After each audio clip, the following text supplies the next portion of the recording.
ووصينا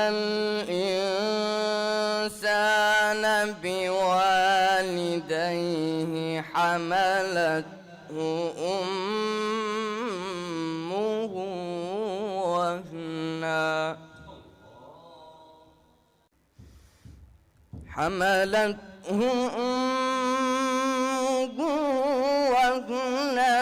على